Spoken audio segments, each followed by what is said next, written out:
So I'm going to share a little story with you. When you have thought of, say, a yogi, an ascetic, or somebody who's a renunciate, somebody who's renounced their worldly possessions, material possessions, I was almost one of them, living with my shaven head, had no interest in material life myself. Now, when you think about people like this, or you have met people like this, right? What would be remarkable about them is they are full. You cannot offer arms to them. You can't fill them.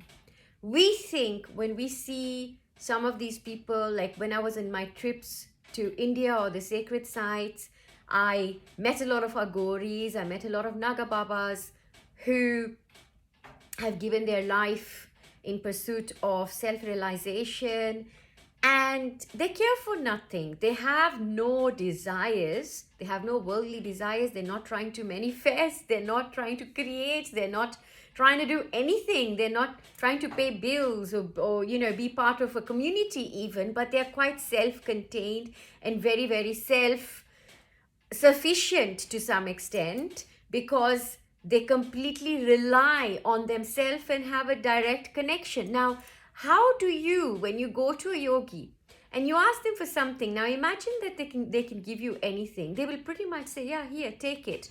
And one such yogi was who we refer to as Shiva.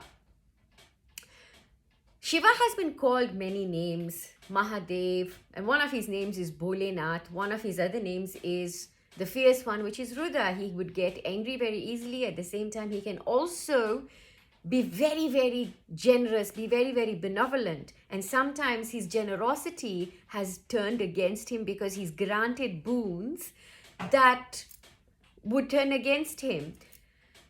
And yet, it wasn't because he didn't know what he was doing, or because he has no attachment to that, not even to himself. He couldn't care less whether he perishes, right? He couldn't care less for himself because he knew this is not me, right?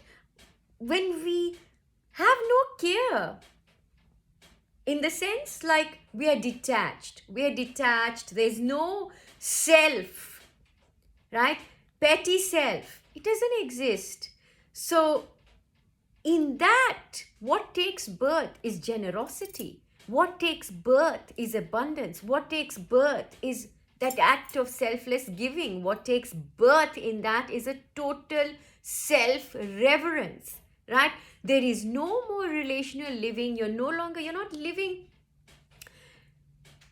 enslaved to feedback you receive from other people about you. You're no longer torturing yourself because of however people are reacting or responding to you or life, right? And if you're somebody who's gone through trauma, you have, through your spiritual awakening, through your own self-realization, realized, hang on, the one that had to build a coping mechanism to cope with the trauma, right?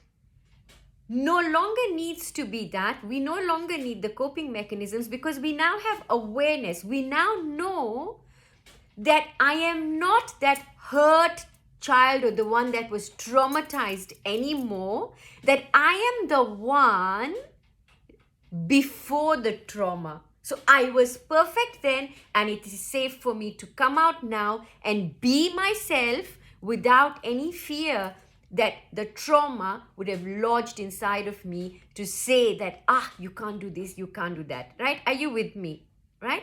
So similarly, when you go through this and you come into your yogic way, you come into your yogic being. Yoga, remember, we have covered this is another post. It is simply a union between the macrocosm and the microcosm, a union between you, the little you, and then the you, the big you. Everything comes together. You realize that everything that you see and witness outside of yourself is verily you, right? So when you experience that state of yoga, that state of being a yogi, being in yoga, right?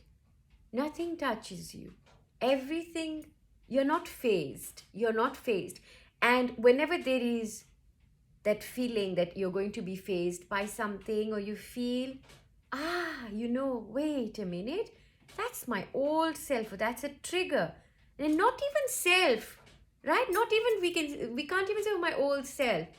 That's just an illusionary self. So all that pain, all that suffering, it was an illusion, because we are in a simulation. It is so hard to come to grips with this, because we are so rooted in our three-dimensional reality. And it's only when you then start to experience these other dimensions, and you start to experience, wow, I am joy, I am light. And when you then start to operate from that consciousness, right?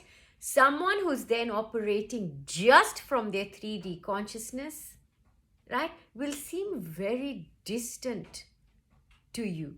In fact, so much so that their beliefs and how they're living will seem almost alien to you, right? Because you are in your totality. You are experiencing the infinity inside of you. Now, when you're experiencing all of that, folks, nothing is going to shake you. And if it does, by now, can you see by now, with your spiritual awakening, look at how much you had to go through, right? That is testament. If nothing, it is testament to you, to your inner power, right? Don't let anything freak you out, because you have got this. And remember, I said it before and I'll say it again. You don't need anyone. You don't need. That word is very important. You can